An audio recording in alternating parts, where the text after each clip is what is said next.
Khedbrahma Asarva MEMU train Sonasan પાસે ખામી, મુસાફરો 90 મિનિટ સુધી અટવાયા।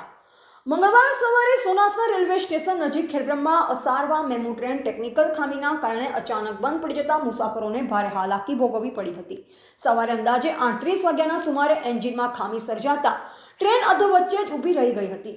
રેલવે સ્ટાફ દ્વારા શરૂઆતમાં ખામી ટૂંક સમયમાં દૂર થવાની ખાતરી આપવામાં આવી, જે કારણે મુસાફરો આશા રાખી લાંબા સમય સુધી રાહ જોતા રહ્યા, પરંતુ લગભગ 90 મિનિટ સુધી પ્રયત્નો છતાં ટ્રેન શરૂ ન થતાં અંતે મુસાફરોને જણાવાયું કે ટ્રેન આગળ જઈ શકશે નહીં। આથી મુસાફરોમાં ભારે રોષ ફેલાયો હતો। ખાસ કરી નોકરિયાત અને તાત્કાલિક કામ માટે અમદાવાદ જઈ રહેલા લોકો માટે પરિસ્થિતિ મુશ્કેલ બની હતી।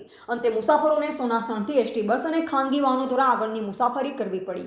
ઘટનાના પગલે મુસાફરોએ રેલવે તંત્રની કામગીરી પર સવાલ ઉઠાવ્યા। નવી સેવા તરીકે રજૂ કરાયેલ ટ્રેનમાં આવી ખામી સામે મુસાફરોમાં નારાજગી જોવા મળી હતી। રિપોર્ટર જયેશ ઠાકોર સાથે શૈલેષ પટેલ, જિલ્લા બ્યુરો ચીફ, સાબરકાંઠા।